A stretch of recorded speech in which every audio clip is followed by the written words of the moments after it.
Hello, all. Welcome back to IDP Plus Podcast. I am your co-host, Johnny Freakin' Fantasy. You can find me on Twitter at Johnny Freakin' F1. I am joined today by my great esteemed co-host, Michael Sicoli. You can find him on Twitter at Michael_Sicoli. Mike, how you doing today, man? Oh, I'm fantastic. And we're going to be talking about the hardest position in Dynasty to narrow down. It's running backs today, man. It's not a fun one, but it is a fun one. You just got to find the right guys. I got you. We just did IDP defensive backs. This is another volatile position, but I was excited to talk about defensive backs, safeties, I should say, and I'm excited to talk about running backs here today. In this list, we have one player that's 30 or older. You could probably guess who it is. 6 players who are 28 and older. So we do have some tributes to some older guys. We are giving you top 36 at 3 tiers: tier 1, 12 players; tier 2, 12 players; and tier 3, 12 players. I'm excited about this list, but before we get into crunching the numbers, I just want to take some time here to give a shout out to the website Trophy Smack.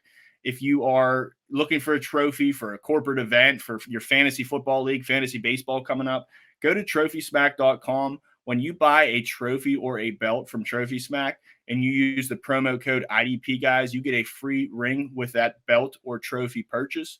So again, trophysmack.com. Use the promo code IDP guys when you buy a trophy or a belt, and you'll walk away with a free ring. Another promo that the IDP guys, where we are working for, what we sponsor right now is if you are looking for if you're not already subscribed and you're looking for a good time to hop on, right now is the time. IDP guys is running a promo when you go to check out, you have 2 options, either a monthly subscription or a yearly subscription. Right now, if you want to do 1 month, the first month is only for $1 when you use the promo code mock draft. So it's a great time right now. Again, go to IDP guys. It's a great time to subscribe to us, idpguys.org. When you check out for that first month, make sure you use the promo code mock draft. You get that free first month. And Mike, I want to start by saying, man, to all those viewers and listeners, this is a really great time. And I say that because IDP guys last year, 2022, I should say January 2023, they said only 10 pieces of information were pumped out for that first month of the offseason. This year in 2024, in the month of January, we're over 100 articles and videos posted. So right now, what do you think? $1, these viewers and listeners, it's a good time for them, right? Tell us about it. Yeah, $1 for a month of IDP guys. IDP Plus now. It's really a perfect situation to try out all of our tools, our weekly finishes, things you're going to hear us reference here and there, and enjoy it, and see what you like, see what you don't like. Give us, some feedback, and if you enjoy it, you get to you get to win your league next year. And that's a very cool thing, to be able to win your league using the tools that we have here, and to get all that for just $1 to test it out ahead of, next summer, where you get to do your drafts and do all that and join us for the ride. Like Johnny said, we have a ton of content coming out this offseason, already do, with over 100 so far. So we're on the rise up here, and it's going to keep going. And it's not only IDP. We're going to talk about running backs today. It is IDP Plus, formerly IDP guys, but we do have a lot of offensive content as well. So we're not just stuck in one corner. So definitely, for $1 a month, that is for your first month, you take advantage. If you don't like it, unsubscribe. But chances are, for $1, the content you're getting, you're going to like what you see. So roll with us, subscribe, like, retweet us on Twitter. Very good. So right now, what we're going to do is we are going to roll in our running back tiers. This is from a dynasty perspective. Right now, it's February. I know it's the off season. Many of these guys are free agents, right? So any given time, March 11th, when free agency opens, these things can change. These rankings, they will change. So keep with us. Keep watching our content. As time goes on, our rankings will reflect that. But right now, we're going to start going into our running back tiers. We have 3 tiers today. This is looking at a dynasty perspective. We will talk a little bit of redraft points, but we're going to look at these from a dynasty perspective, and we're going to go ahead and look at the first 12. So for all those viewers, you can see on my screen, We have the 1 through 12s up for those listeners. I'm going to rattle them off. Number 1 is Bijan Robinson. Number 2 is Breece Hall. Number 3 is Christian McCaffrey. Number 4, Jahmyr Gibbs. Number 5, Johnny Taylor. Number 6, Saquon Barkley. Number 7, Travis Etienne. 8, Kyron Williams. Number 9, Kenneth Walker. Number 10, Devin Achane. Number 11, Isaiah Pacheco. And number 12, to wrap up the first dozen, James Cook. And the first thing I want to ask you, Mike, looking at this, we're talking dynasty, so age is absolutely in consideration here. But Christian McCaffrey not being number 1, is that a case to be made, or do you think in your rankings he's your number 1 guy because he's my number 1? I mean, there's certainly a case to be made, right? We have an offensive player of the year here, a guy that has shown zero signs of slowing down. And the most important thing is that nothing's changing.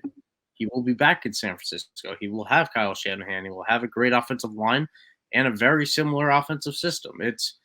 Everything is there for him to succeed. The only way he doesn't succeed if he suddenly gets hurt, because he is nowhere near being done. He just had his best year to date, most likely. So, yeah, I mean, Christian McCaffrey's great. I have no issues having him 1. I probably would slightly.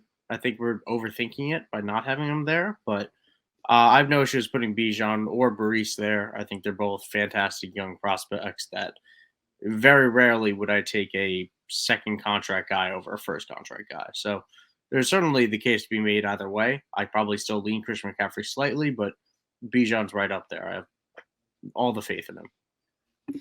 Absolutely, man. And talking about, Bijan and McCaffrey, there's age considerations there. Bijan's a heck of a lot younger.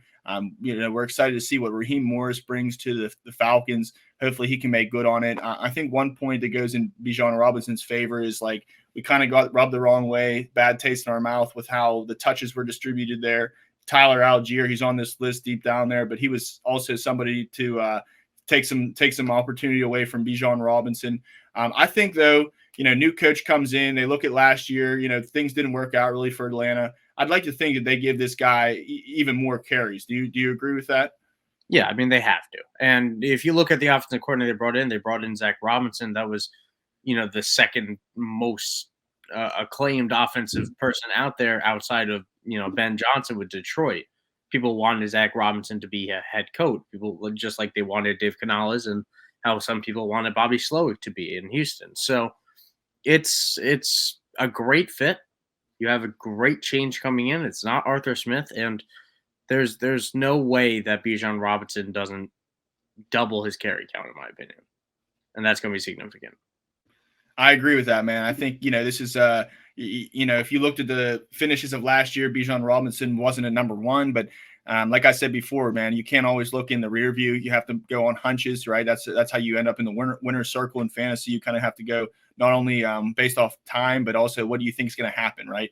So Bijan Robinson, number 1, we think he's going to get more carries. How about Breece Hall, man? It was nice to see him, when injury struck, he came back from that torn ACL. The number that really sticks out with me, we were really left a good taste in our mouth with Breece Hall over the last 5 weeks. He had 4 top 5 finishes and actually 1 number 1 overall in week 16. Breece Hall, do you think that, this is kind of like youth in the way that he's ended the year on such a high note? Do you think that's why he's here? Or do you really think, with how bad that offense is with an Aaron Rodgers coming back next year, that Breece Hall, the sky's the limit still?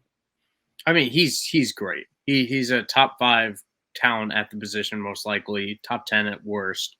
And, the situation will get better. Aaron Rodgers will come back and he could be anything, but he will be better than Zach Wilson was. Zach Wilson's terrible.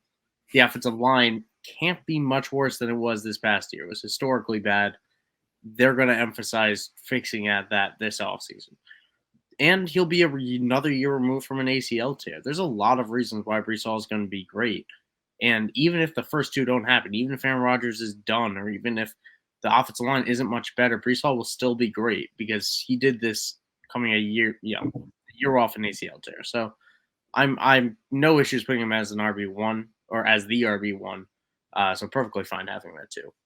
Absolutely, man. I'm excited too. I mean, yeah, if Brees Hall can give us this potential when he's playing for such a bad team that needs so much help, I can't wait to see them get a little bit better. Get another year of comfortability around for him. Offensive line definitely needs some help there, but like we said, even with what he's given right now, he's balling. So Brees Hall, number 2 behind Bijan Robinson and in front of Christian McCaffrey. Let's talk about the next guy here, 21 years old, Jahmyr Gibbs. We don't see his counterpart Montgomery on this list here, the top 12. Jahmyr Gibbs, do you think that next year he really sees an uptick like he did towards the end of the year in usage, or do you think that you're a little bit scared? You have some hesitancy with Jahmyr Gibbs that the pieces won't come together just yet. Yeah, I'm closer to the latter than the former. Jahmyr Gibbs is great. I think he's a very good player, and I think he's proven that. And his role will probably be bigger than it was this year on the whole. But David Montgomery's not going anywhere. David Montgomery is still a very good running back. So that exists. And meanwhile, you had a Detroit offense that was top 3 in the league. Does that repeat? It should. You have returning pieces. You got Ben Johnson again. Everything should happen. But you had a close to a best case situation with Jared Goff and everything this year in Detroit. So assume that some things will go wrong next year. Maybe Amon-Ra misses time. Maybe Laporta misses time. Maybe Jahmyr Gibbs misses time instead of David Montgomery. But you also have to remember that David Montgomery missed time this year. So it's something that I have to wait and see. He's honestly a sell for me right now because people value him absurdly high, and that will balance out over the next 6 months. But yeah, I probably be having him closer to the 6 to 8 range, but I have no issues with having him here. And good point, man. I mean, it's young, and on one hand, we're saying for Dynasty how much we appreciate the youth, but at the same time, it's volatile too. And it's not he has the keys to the backfield. Montgomery's only 26. He's excels at breaking tackles, getting goal line touches too. So yeah, I don't think it's not like we're dealing with somebody that's 32 and might retire. Montgomery's still there. I like Jahmyr Gibbs a lot there. If he can give me what he did this year, if that's his floor, I'm very happy with it. Yeah, but definitely, it's a good point you made.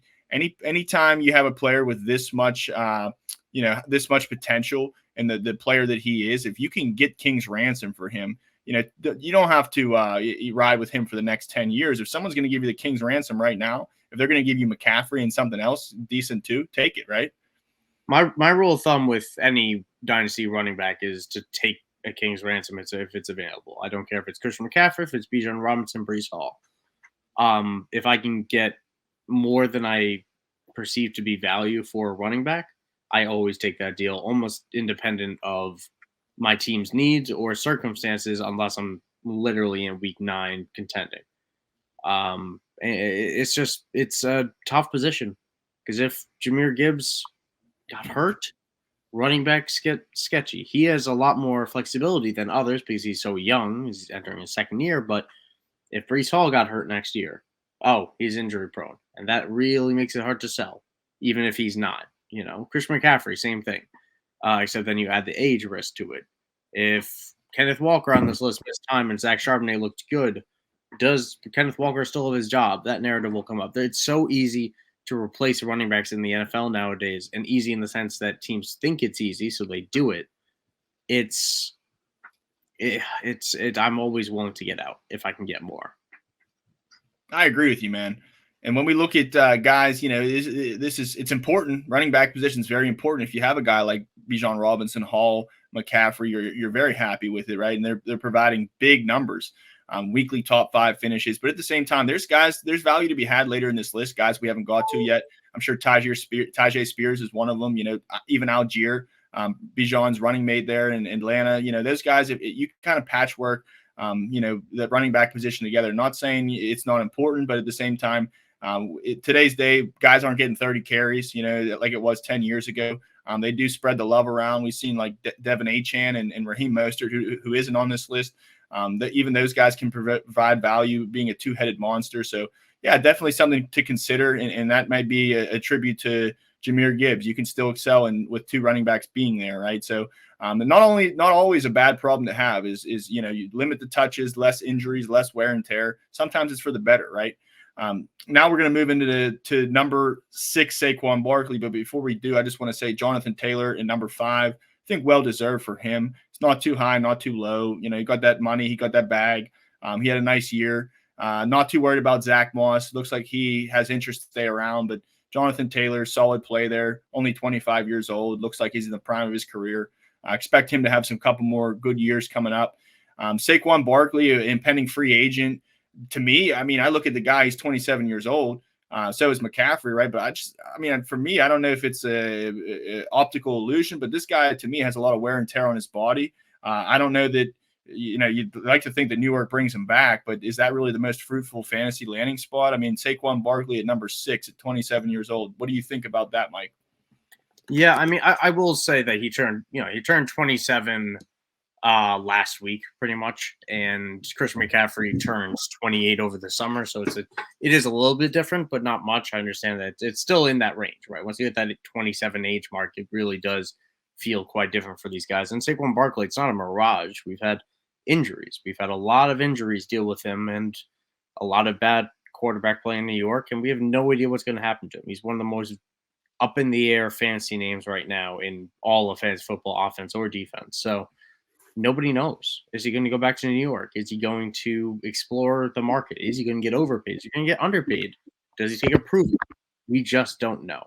What I do know is that Saquon Barkley is still a damn good football player.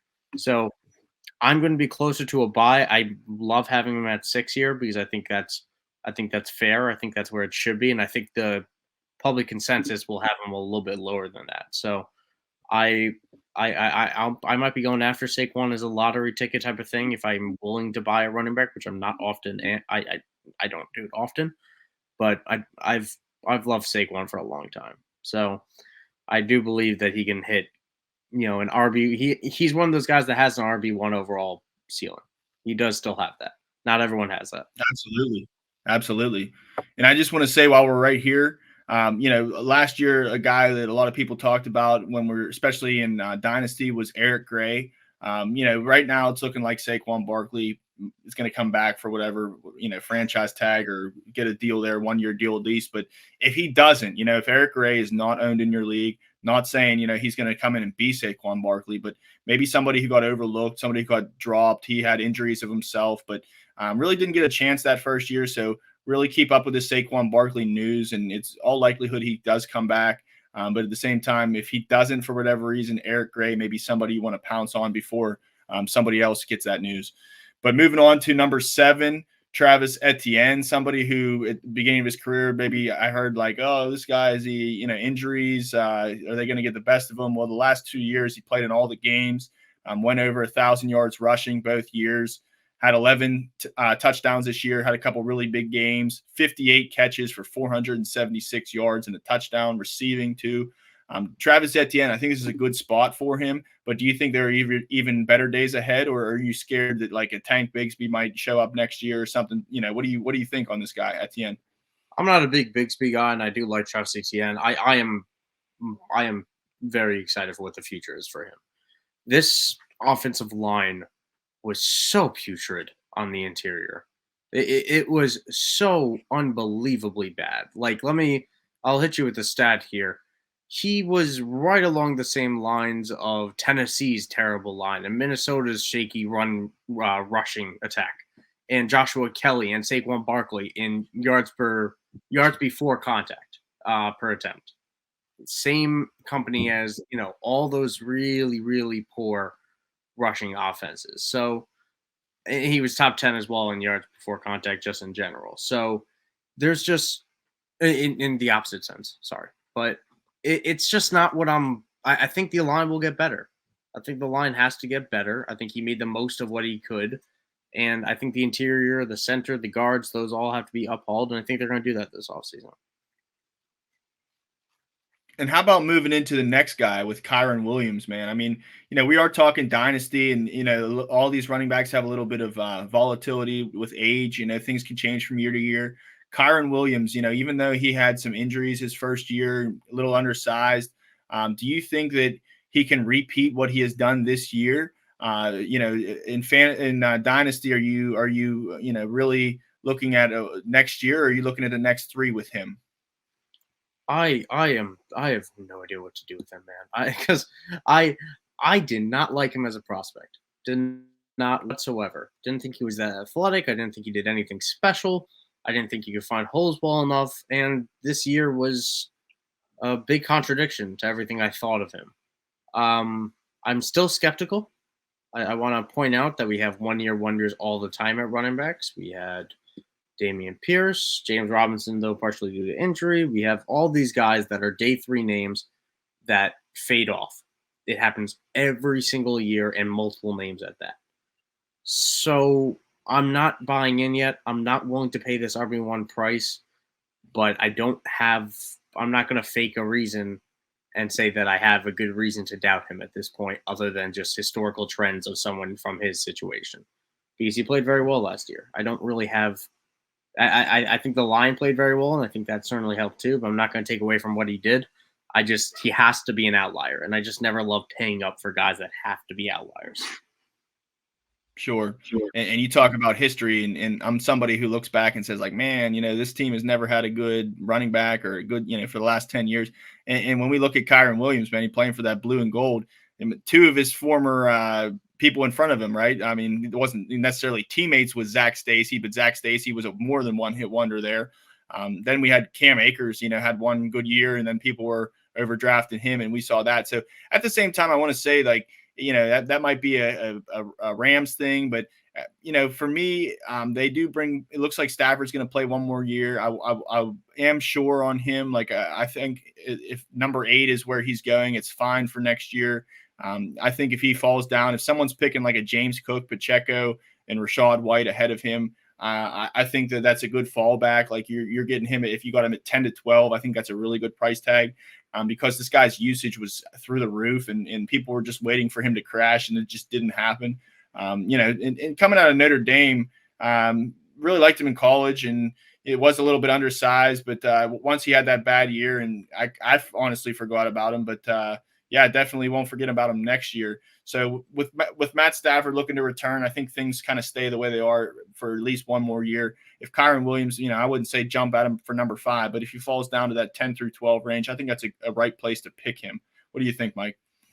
That's probably fair. I probably will just be hands off because I just prefer taking receivers, tight ends, quarterbacks in those ranges than I wait on my running backs in Dynasty. But it's probably fair, and he'll probably go before that at most. Right. Yeah. Big hype for him. How about the number 9 guy on this list, Kenneth Walker?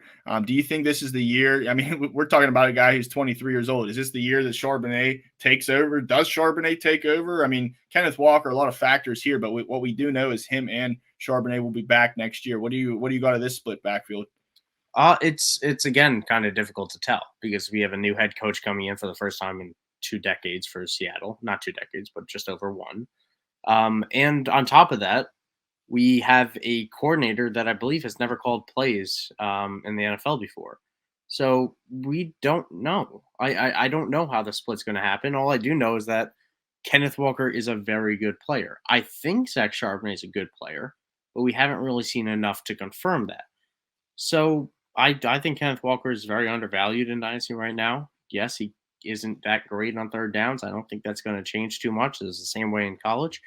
And Zach Charbonnet should be, in theory, better at doing that based on what he did in college. But Kenneth Walker is interesting. He's a good player. He's proven it. He's been sustainable and proved that he is capable of carrying a workload, but he's missed time. So I do think we're going to see a little bit more of a rotation in year 2, but I think Kenneth Walker is still the one that we want to have.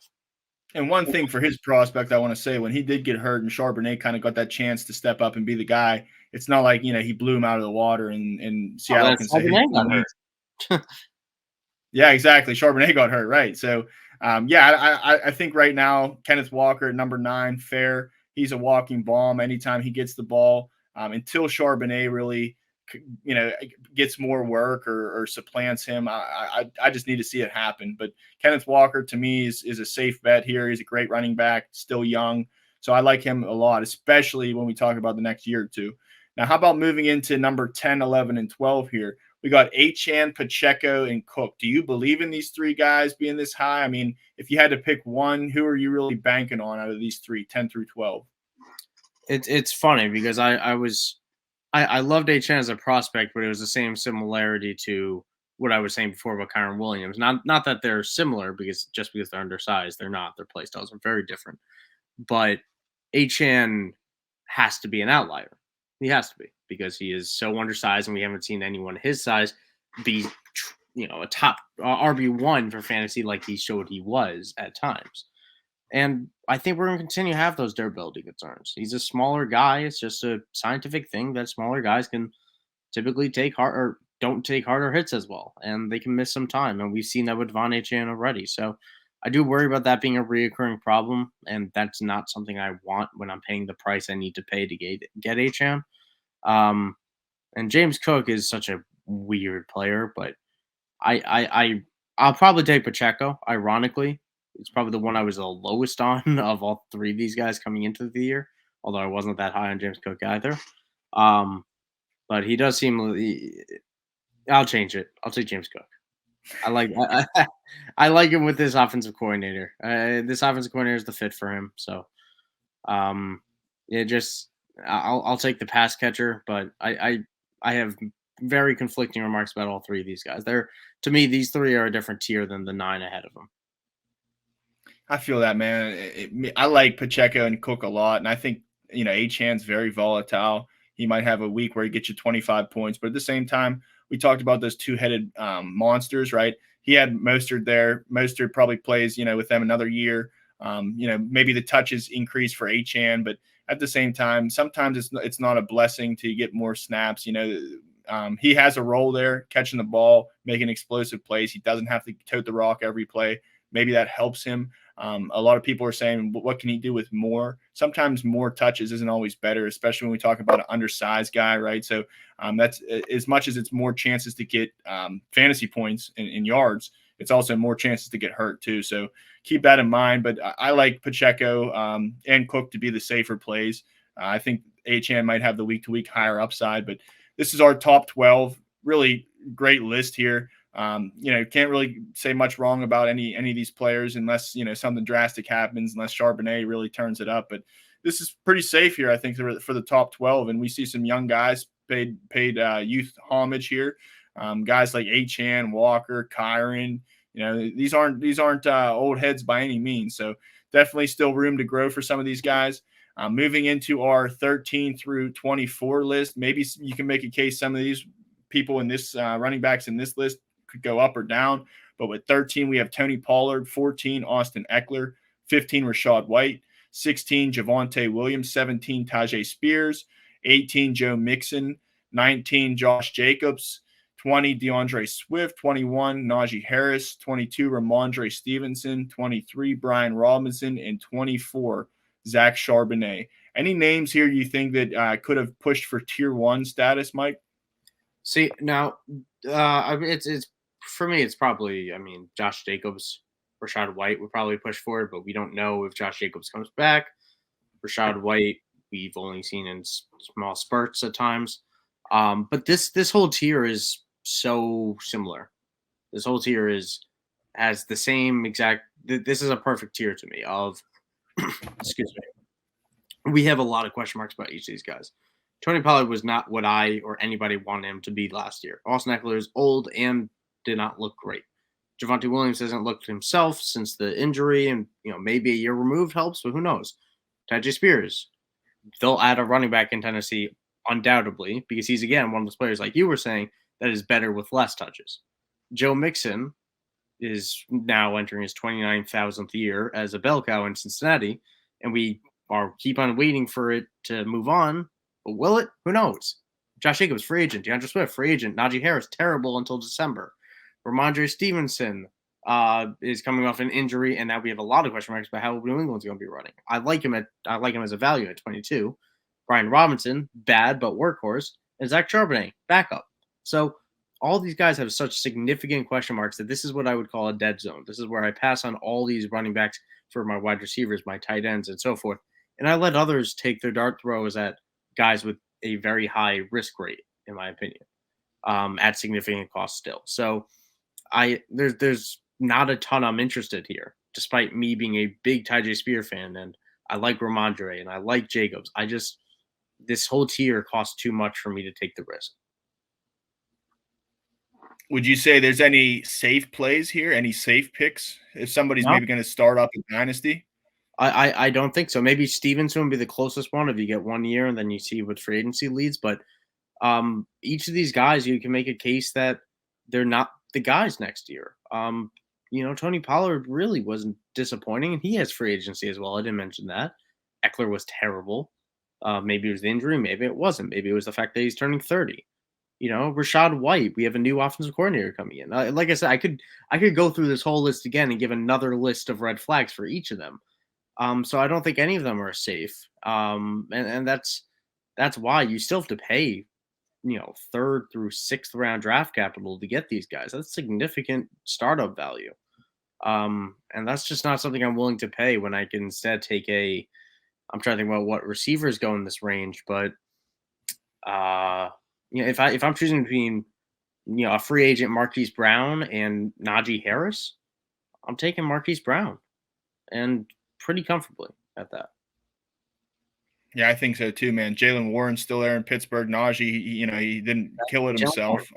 Yeah, these guys are volatile. Now I'm wondering, do you think I haven't heard a lot of talk? I want to touch on this guy. I think a lot of people are just dodging the name. But I'm gonna go ahead and ride the wave here and break the trend. Austin Eckler, do you think that with a new coach, 28 years old, he's not 32 years old. He was maybe taken as a first round pick this past year. Definitely before that. But Austin Eckler, are we just passing on him? Do you think that Harbaugh coming here, the team getting better, another year, Justin Herbert's the quarterback, do you think things can kind of re-spark there, or are you really fading Eckler lower than 14? Yeah, I mean, I do believe that he was playing hurt and that impacts him. And I believe that this Harbaugh team with Greg Roman is a very running back friendly system. It's what was done at Michigan. It's what Greg Roman has done as offensive coordinator his entire career, is run the ball. We saw it in Baltimore. So I'm interested.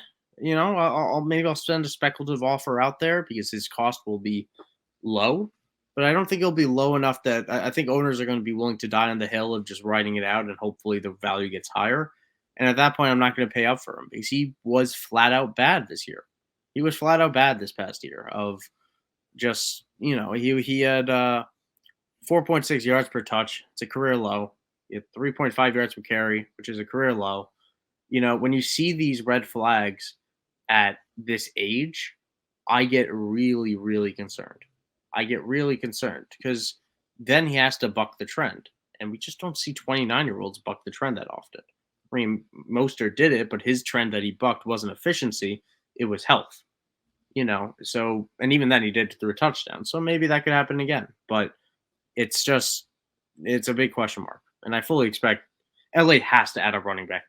They have to be tired of running out Joshua Kelly and Isaiah Spillers and all the terrible backups they've had since Melvin Gordon left. They desperately need to add somebody. I agree, man. I think they'll add to the backfield there. I'm excited to see who might stop there and be the next guy behind Eckler. I mean, the guy waiting in the wings, but Eckler, maybe you think, maybe he gets good coaching. Things turn out to be good for 1 year, but yeah, maybe, somebody, that has who likes Austin Eckler a lot.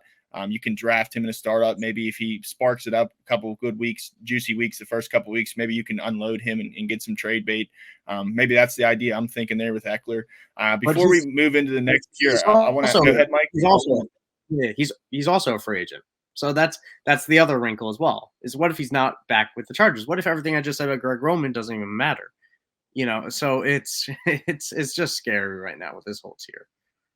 Right. And I don't see his market being crazy. He might have more value to that LA team than he would others, right? Yes. And that would be the hope. Right. So hopefully he resigns there, gives you another 1 or 2 passable, playable years. But I'm going to ask you a question here, Mike. In general, one guy, you have to answer it. One guy needs to move up to tier 1. One guy needs to move down to tier 3. What do you got for me? Rashad White makes the jump. I was very impressed with what he did this year. I have worries about the Bucs being able to sustain what they did, but Rashad White was somebody that I liked in college. I wanted to love, but I was hesitant, and I was very impressed with what he did this year. So I really hope Rashad White is able to make that jump. And one to drop, if we're looking at this time next year, I'll say Najee Harris, just because he came in the league old. He'll be 20. I believe he'll be 27 when he hits free agency next year. And I can't imagine a world the Steelers bring him back. I don't even think he wants to be back. So I'll say Najee Harris slips out, or Brian Robinson, honestly, because I just don't think he's that good. But I'll say Najee Harris and Rashad White, the guys back to side to side on our list here. I think I agree with you there. Definitely going to go Rashad White. I mean, he finished top 5 running back. Definitely due for some regression there in a little way, but to put him at 15, I think is a little low. He could slide anywhere from 10 to 12 for me. So yeah, Rashad White, I think I could make the jump for me, and I'm going to go with also Brian Robinson. I think there was a stat when the Commanders were losing. I think Brian Robinson gets averages under 10 points a game. So big factor there. I mean, when are they winning, right? So Washington needs to address a lot of things. Not sure if he's, going to get a next contract there. Don't know how he would be on other teams. Maybe better for Washington than other teams. But Brian Robinson, I can easily see him taking a fall next year. Granted, Antonio Gibson's a free agent, another free agent, right? Yeah, I mean, this whole situation is unenviable. I mean, we don't know who's playing quarterback. We have worries about Washington as an organization, and they have a whole lot of cap room. We have talked about a whole lot of free agent running backs. So we'll see what happens.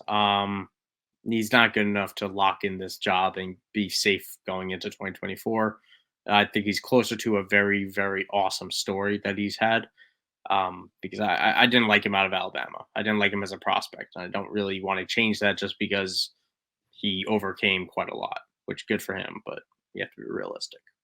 Right. And with that cap space too, if they don't bring back Gibson, maybe they bring back Gibson. To me, having him there doesn't really kill you is a second running back. He's got to be so sick. He's got to be so sick of being there. Sure, and twofold, man. They can bring somebody there who's not really the catching, passing back, and somebody to steal more, touches, more goal line looks from Brian Robinson. So I don't think the free agency will do him too well. Maybe somebody who's on the tier 3 list come July and August. But good touching point on him. Zach Charbonnet stays the same for right now. Moving into our last tier, 25 through 36. Here's our 30-year-old guy. You probably could have guessed it when I said 30 and older. Derrick Henry at 25. Another older guy at 26, but I'm glad to see him make the list. Nick Chubb at 27. Alvin Kamara, 28. David Montgomery, 29. James Conner, 30. Aaron Jones, 31. Roshan Johnson, 32. Tyler Algier, 33. Antonio Gibson, 34. Chuba Hubbard, 35. Devin Singletary, and 36. Chase Brown. What do you think? I mean, I'm looking at these top 3 names here, 25, 26, 27, and really 20 and 28 as well in Montgomery. These guys can make a jump. I'll take all of 25 to 30 over the style you said before, personally. I think this is, again, it's something I mention often. It's a common dynasty mistake that I think people have, is they overemphasize age. And the same thing runs for running backs, despite them falling off earlier. Derrick Henry's old, and he didn't come off a stellar year. Wasn't Austin Eckler bad, but it wasn't everything we want him to be. But he'll fall into 10 touchdowns again wherever he ends up, and he's going to get signed. I'm not worried about Derrick Henry getting signed. Nick Chubb is fantastic. We dealt with a horrific injury, but it was week 1. And if I'm choosing between Nick Chubb battling back from a terrible injury, but it's Nick Chubb, or Brian Robinson being Brian Robinson, taking Nick Chubb 10 times out of 10. Same thing goes with Najee Harris or things like that. I just want to bet on talent. And the nice thing with this bunch is it really perfectly encapsulates the values that running backs can be in dynasty drafts. You have question marks of people didn't want to have Kamara because of a 3-game suspension, a little bit older. He was a workhorse this past year and was, that's valuable. James Conner, every single year for the last 3 years, ever since he joined Arizona, has been nothing but productive. But people don't really want him because he's older and he has an injury history. But he hasn't really missed that much time. Aaron Jones, injury risk, but awesome player. So this is really much an injury tier, right? You could get zeros from these guys, and they might not be there for you because they could miss time. But when they're healthy, they're actually reliable versus, maybe lower upside starters of Najee Harris and Brian Robinson that have proved that they have stayed on the field relatively, but they haven't exactly given you the splash results that you want. So I'm willing to take the chance on the injury than on someone not being injury prone because I don't think that's really a thing for most players. And I'm willing to bet against injury and bet on talent. Absolutely. And I mean, some of these guys, not the sexiest picks. I mean, Aaron Jones is getting older. He's dealt with some injuries. James Conner getting older, right? But I mean, that was, if we could fast forward to a year, I saw so much on Twitter, people saying, they didn't like James Conner, but at the same time, there's a good bit amount of people saying, hey, don't overlook this guy. He's giving you touches and he's giving you opportunity. He's going to be So in the ball, right? Yeah, absolutely. If he's now, how on about on the right side? I mean, go ahead. No, I was just gonna say if he's on a better team, we talk about him more. It's just that he's been on Arizona, but Arizona has forced him the ball, and across multiple regimes, he's been awesome. He's been so awesome. And no competitors. Keontae Ingram, no really opposition for touches. Chiefs, by the way, I don't know if you caught that. He somehow managed his way to find himself to the Chiefs. He might have got himself a ring for like, good for him. But I just saw how about that the right side here? We got young guys. I mean, we got some number 2 backs, some young guys: Roschon Johnson, Devin Singletary, Chase Brown, Chuba Hubbard, Algier. What do you make of this tier? Anybody that's you're looking to poach next year to stick to be a second running back? Yeah, I mean, these are all stash plays of some of them you might like as talent, some of them you might like opportunity. I'm kind of lukewarm on all these guys. I was a big fan of Tyler Algier coming out, but the Bijan pick, which didn't kill him last year, I think will be the poison pill this year. I like Tyler Algier, but when I say that I expect Bijan to double his carries, that means Tyler Algier's carries are getting halved. So that's an issue. And I've also always been a deep down Devin Singletary guy. He played fairly well in Houston, and we'll see if he gets a chance to return. If he gets a chance to go somewhere else, we'll see what happens. He's not someone I'm willing to ride and die with. It's very situation based. But if he returns to Houston, I'll be looking for him. I'll be looking for him. That's an offense I want to target, and he played very well in stints last year. And then the rest of these guys are, I think, very dependent on what happens in front of them. Chase Brown, is Joe Mixon back? Because if Joe Mixon's back, we don't care about Chase Brown. Chuba Hubbard, is anyone else coming in? Which I gotta imagine someone else is coming in because Chuba Hubbard's not that good. And Miles Sanders will still be on the roster next year because they financially can't get rid of him. It was a horrific contract. Roschon Johnson, is Khalil Herbert gone? Is he hurt? Does Deontay Foreman take over? Can Roschon Johnson take the wheel? We don't know. We haven't seen it. So it's a lot of speculative things. It depends on how you view them as prospects. If you like them as prospects, you'll like them now. If you didn't like them as prospects, you won't like them now. So that your temperature on these guys can't change too much because we haven't seen enough. But the upside still exists for a lot of them, except for Gibson. Right. One more question with this tier here: Chase Brown at 36, the last name on this list. He definitely, gets the opportunity to make this list because things could change for the better. If Joe Mixon goes elsewhere, where do you have Chase Brown at? Do you think he moves up a tier? Could you see him picking over Henry, Chubb, Kamara, or he would still be in this tier just a little bit higher? Is this a world where they don't add anyone else? It's Chase Brown, and then someone else is a backup. They come out and say Chase Brown's our guy, or they stay with Trayvon Williams at the number 2. Right. Yeah, it's his world. Okay, yeah. He certainly jumps a tier. He might jump 2. This is one of those offenses that is expected to be good. We'll see, because we said that this year, and the Bengals were very up and down. I had mixed feelings about Chase Brown. I came away average. Was kind of my takeaway with him, and I think that's kind of what he is. I think he's fine, but there's value to getting touches in a good offense. So I'd probably jump into the 18-ish range for me. I still wouldn't be actively seeking him out because I do have worries about Cincinnati right now, but he would be a bell cow based 18 to 20. Kind of like Brian Robinson would be in a better offense.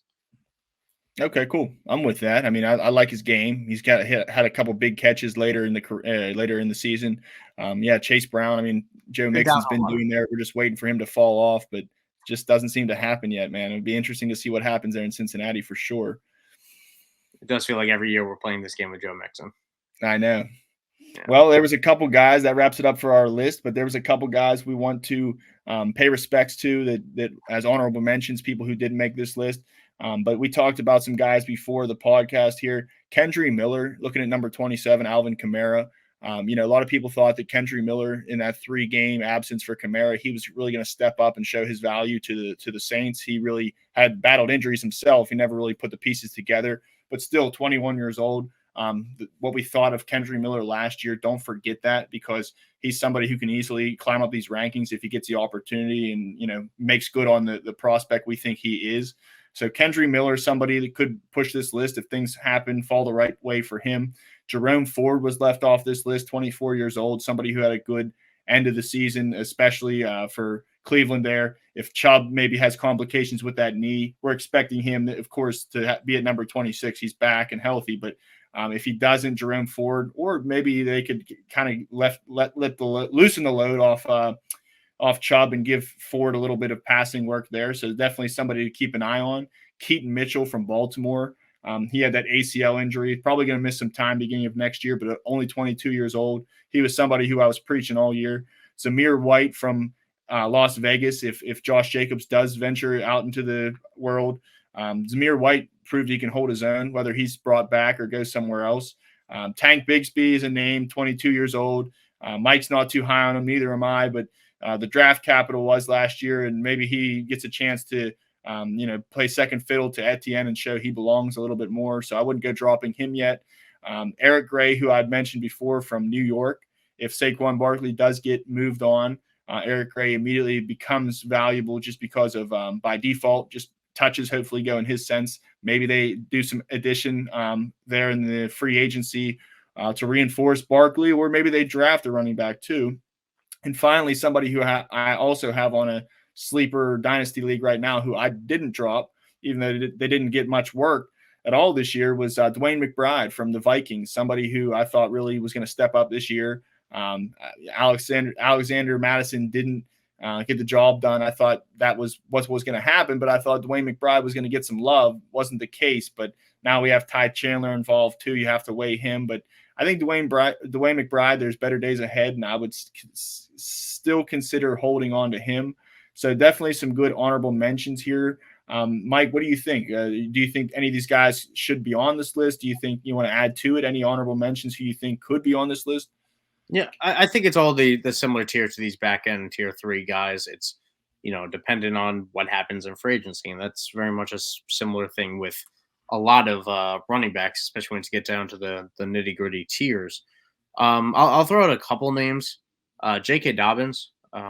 I can't quit him, man. I loved him as a prospect. I thought he was fantastic, and I think he would have been fantastic in Baltimore, but he's dealt with back-to-back devastating knee injuries. It's probably not going to happen, but he is a free agent. His injury was before the season. It will, or was it before the season? Or was it week 1? I think it was a preseason game. Early on, I think. Early on. Either way, we should expect him to be healthy, and he won't walk into a job wherever he ends up, whether that's Baltimore or elsewhere. But he was a good talent, and if he could still get back to that stage, the tread on his tires is injury based. It's not workload based. So there's some hope there. We've talked about Jalen Warren on this show. Jalen Warren is a solid running back. I don't think he's spectacular, but he had stretches where he's fantasy relevant. I'd probably rather have him than Chuba Hubbard or Antonio Gibson. But it's close. Again, like I said, all these back-end tier guys are similar. I'd probably prefer Ty Chandler to Dwayne McBride, but we're splitting hairs there because that's probably a situation that's going to change. And I'll throw a Damian Harris / Zach Moss just as free agent guys that could find themselves in stopgap roles. Dante Foreman, same situation. We'll see what happens over the next few months. We'll keep on making shows about that to re-rank these guys as we get new news and new information. But lots going to change in the next month for sure. Absolutely. So make sure you keep your tabs open, search what's going on in free agency. But, in lieu of doing that, you can go to idpguys.org, use that promo code mock draft for that 1 month, $1 special that we are offering, and take advantage. Everything we do, Mike and myself, as well as the other team members from IDP Guys, you'll have access to. We're pumping out a lot of off-season content, offense and defense. I'm blessed to be on this podcast with you today, Mike. I want to thank you for joining me. I want to, before we sign off, just, again, go to IDP guys, log in, subscribe if you haven't already. Go to Trophy Smack, get that free ring when you buy a trophy or a belt. Mike, before I let you go, is there anything else you want to say before you sign off? No. Just check out on IDP guys currently on Twitter, but it'll be IDP Plus soon. Be sure to check out the link tree in there. It has all the amazing links to some of our content, our rankings, things like that, as well as the newsletter, which I run, goes out every single Wednesday morning, basing the IDP news that you need to know, coaching changes, all this amazing stuff. With free agency coming up, you're definitely going to want to subscribe to that for free. Goes in your inbox every Wednesday morning. So link to do so in my Twitter bio as well as IDP guys. And who writes that newsletter, Mike? Stop being so modest. I do. I just want to, I do write it, and it takes some time. So I want to shout that out. Well, great content from both of us. You can follow us at Johnny Freakin' F1 and at Michael_Sicoli. We want to thank you for giving us your time today. Look forward to seeing you on an upcoming episode.